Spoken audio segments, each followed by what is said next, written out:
Baller.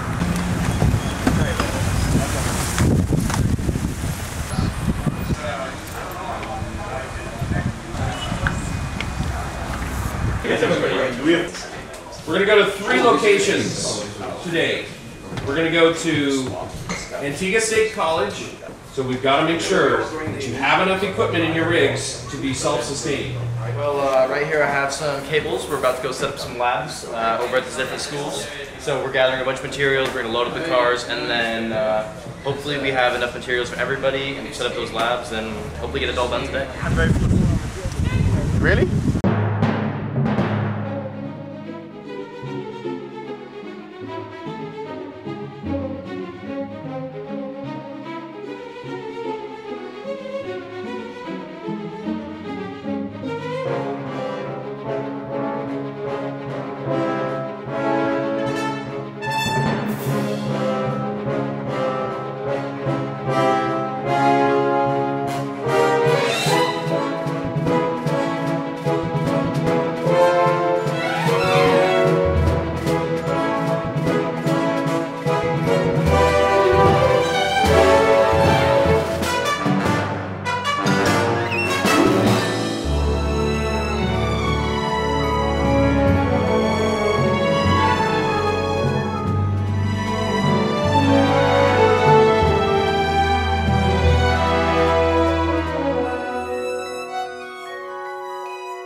Computers for the world. Rotary.